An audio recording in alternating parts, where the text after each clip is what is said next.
Hello students, आज की video में हम लर्न करेंगे बीए 6 सेम की हिंदी का एक और चैप्टर जिसका नाम है मेरे राम का मुकुट भीग रहा है। इसके रचयिता हैं श्री विद्यानिवास मिश्र। कुछ स्टूडेंट्स ने कहा था कि मैम इम्पोर्टेंट क्वेश्चंस बता देना। आज शाम तक मेरी कोशिश है कि इम्पोर्टेंट क्वेश्चंस भी आपको बताए जाएंगे।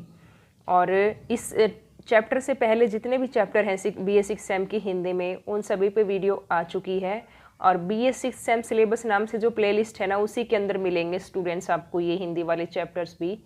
एक हिंदी की अलग प्लेलिस्ट बनाएंगे, लेकिन अभी तक वो उसी के अंदर है, तो उसी में सर्च कर लेना एक बार। और रही बाकी सब्जेक्ट्स की बात, इम्पोर्टेंट क्वेश्चंस की हो, चाहे वो क्वेश्चन पेपर शेयर करने की हो, और एक बेटा जिन भी स्टूडेंट्स के क्वेश्चन पेपर जिस भी स्टूडेंट्स के पास हो, चाहे वो 4th सेम का हो, चाहे 2nd सेम का हो, चाहे 6th सेम का हो, वो पक्का शेयर किया करो ताकि और स्टूडेंट्स भी देख सकें और कुछ हेल्प मिल सके कि अच्छा अब की बार इस तरह का क्वेश्चन पेपर आया था या फिर ये वाले क्वेश्चंस पूछे गए। तो एक पॉसिबिलिटी ज़्यादा बढ़ जाती है वही क्वेश्चंस पूछने की या उस तरह के क्वेश्चंस पूछने की। तो प्लीज़ शेयर किया करो। 4th और 6th सेम के स्टूडेंट्स ने, जीजेयू हिसार यूनिवर्सिटी के जो स्टूडेंट्स हैं, उन्होंने क्वेश्चन पेपर शेयर किया था मेरे पास, और तभी ये वीडियो बन पाई उन्हीं बच्चों की वजह से। और वीडियोस को आप जिस भी ग्रुप से जुड़े हुए हो उन पे शेयर भी कर दिया करो, चाहे वो फेसबुक का ग्रुप है या फिर आपका इंस्टाग्राम का है। जिस ग्रुप से भी सोशल मीडिया पे आप जुड़े हुए हो, प्लीज़ उनको शेयर किया करो ताकि और स्टूडेंट्स की भी हेल्प हो सके। और मेरी कोशिश यही रहती है कि इंग्लिश सब्जेक्ट में तो आपका सिलेबस ऑलमोस्ट कंप्लीट हो चुका है, और हिंदी में भी ग्रामर रहता है आपका 6 सेम का। तो ग्रामर और एक साहित्य का इतिहास रहता है, 2 चीज़ें। इसमें टोटल 7 चैप्टर्स हैं, उसमें से छठा चैप्टर ये है। तो 7 में से 6 कंप्लीट कर लोगे तो काम चल जाता है, ऐसी चॉइस भी आती है हिंदी में। और बाकी सब्जेक्ट्स की बात रही तो मेरे से मैक्सिमम जितना होगा उतना इम्पोर्टेंट क्वेश्चंस हो, चाहे वो कुछ भी हो, चाहे इम्पोर्टेंट क्वेश्चंस पढ़ाने की बात हो, जितना मेरे पास टाइम होगा उतना आपको पढ़ाया जाएगा। अब शुरू करते हैं अपनी आज की वीडियो। मेरे राम का मुकुट भीग रहा डॉक्टर विद्यानिवास मिश्र द्वारा रचित एक ललित निबंध है। तो ये कौन सा ये कहते हैं ना, एक विधाएं होती हैं अलग अलग साहित्य की, तो कौन सा है ये? एक निबंध है। इसमें लेखक ने राम के राज तिलक की घटना के माध्यम से अपने अंदर की वेदना को व्यक्त किया है। वेदना, पीड़ा, अंदर की, यानी वेदना वो होती है जो हमारे इमोशंस से, एक तो होता है दर्द जो फिजिकली जुड़ा हुआ हो, और एक होता है जब इमोशंस या अंदर ही अंदर जो दुख होता है उसको वेदना, पीड़ा भी कह सकते हैं। और किसके माध्यम से व्यक्त किया है? राम के राज तिलक की जो घटना होती है उसके माध्यम से। लेखक को अपने पुत्र चिरंजीव और मेहमान लड़की कृष्णा को रात के संगीत में जाने के, लेखक जो है वो अपने बेटे को, और उनके घर एक मेहमान लड़की आई हुई होती है जिसका नाम कृष्णा होता है, वो रात को संगीत में जाने की अनुमति मांगते हैं और लेखक उनको अनुमति दे देता है। लेकिन लेखक की बेचैनी और व्याकुलता बढ़ जाती है जब वे रात्रि के 12 बजे तक भी वापस लौटकर नहीं आते और बारिश भी शुरू हो जाती है। चाहे उसमें एक लाइन और जोड़ लेना। इससे लेखक को याद आता है कि जब वह कहीं बाहर जाता था तो लौटने पर दादी नानी व्याकुल होकर गीत गाती थी। लेखक को वह गीत तो अच्छे लगते थे, परंतु उनके मन का दर्द आज समझ पाया है। कई बार ऐसा होता है ना कि जब हम बाहर होते हैं या फिर कहीं दूर पढ़ने के लिए चले जाते हैं या कहीं और चले जाते हैं, तो हमारे पेरेंट्स या हमारे जो बड़े हैं, प्रियजन हैं हमारे, जो हमसे जुड़े हुए हैं, उनको वो थोड़े से चिंतित होते हैं।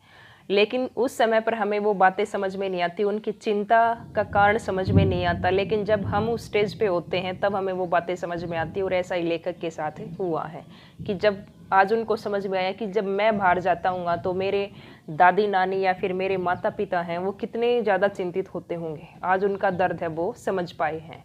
उसी समय लेखक का मन कौशल्या की ओर घूम गया। वे राम के वनवास में जाने पर चिंता करती हुई कहती हैं, मेरे राम का मुकुट भीग रहा होगा, लक्ष्मण का दुपट्टा, सीता के मांग का सिंदूर भीग रहा होगा, या व्यक्ति से अधिक उसके उत्कर्ष की चिंता की गई है। यहाँ पर उनको एक घटना याद आ जाती है कि किस तरह से, देखो यही सेम बात कौशल्या की थी। वो किस तरह से अपने बेटे की चिंता करती है, जो भी वनवास में गए उन सभी की। कौशल्या यहाँ तक सोचती है कि राम, सीता और लक्ष्मण उनके बारे में ही नहीं, उनके मुकुट की भी, और लक्ष्मण का दुपट्टा और जो मांग का सिंदूर, यहाँ तक कि व्यक्ति से अधिक जो उनकी और चीज़ें हैं, यानी कि उनको भी कोई ना कोई ऐसी परेशानी नहीं होनी चाहिए, उनका कुछ बिल्कुल सही सलामत होने चाहिए। व्यक्ति से अधिक उनके उत्कर्ष की चिंता की गई है कि यानी कुछ भी परेशानी नहीं होनी चाहिए, चाहे वो मुकुट ही क्यों ना हो राम का। तो इतनी देखो ये चिंता बताई गई है कि एक जो हमारी पीढ़ी है, पिछली पीढ़ी या फिर हम ये कहें जो मदर वाली जनरेशन है हमारी, वो इतनी ज़्यादा चिंतित होती थी कि राम तो ठीक होना ही होना चाहिए, यहाँ तक कि उसका अगर बारिश आती है तो उसका मुकुट तक भी नहीं भीगना चाहिए। इस तरह की चिंता उसमें व्यक्त की गई थी। लेखक कहता है कि हमारी संवेदना क्षीण हो गई है, हमें उसको तलाशना होगा। जब वो आज की बातें करें तो कहता है कि आज हमारी संवेदना उतनी ज़्यादा नहीं है जितनी कौशल्या के टाइम पर थी, और हमें उस संवेदना को तलाशना होगा। लेखक कहता है कि नई स्वतंत्र जो पीढ़ी है उसको बांध कर रखना, उसको अपनी लिमिट में रखना या फिर पुराने तौर तरीकों के अनुसार चलाना सरल कार्य नहीं है। ये ऐसे ऐसे विचार उसके मन में आ रहे थे, परंतु पुरानी पीढ़ी को भी उसकी चिंताओं से मुक्त कर देना संभव नहीं है। यानी पुरानी पीढ़ी है वो ऐसा नहीं कि सब कुछ भूल के कि चलो ये बच्चे तो ऐसे ही फ्री घूमेंगे, ये आज की जनरेशन की डिमांड है या फिर ये ऐसा समय आ गया, वो भी ऐसा नहीं कर सकते। नई पीढ़ी स्वतंत्र रहना चाहती है और पुरानी पीढ़ी को उनकी चिंता सताती रहती है हमेशा।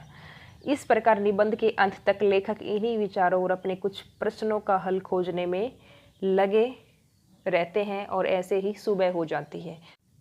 लास्ट का और इम्पोर्टेंट पॉइंट है इसमें, मेरे राम का मुकुट भीग रहा है कहकर लेखक ने पुरानी पीढ़ी की अपनी संतानों के लिए चिंता को उजागर किया है कि जो पुरानी पीढ़ी है वो कितना अपने बच्चों की ही सलामती नहीं चाहती, बल्कि उनसे संबंधित जितनी भी उनकी चीज़ें हैं उनकी भी सलामती चाहती है, वो भी बिल्कुल सही तरीके से रहें।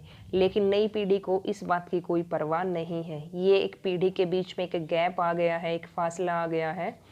लेकिन जब नई पीढ़ी उस स्थिति में आएगी तब शायद लेखक की तरह वो इस दर्द को समझ पाए। तो ये था निबंध मेरे राम का मुकुट भीग रहा है। उम्मीद है स्टूडेंट्स आपको अच्छे से समझ में आया होगा। आप इसको लर्न करना और अच्छे से अपनी पूरी हिंदी की तैयारी करना अच्छे से, ताकि अच्छा स्कोर कर पाओ।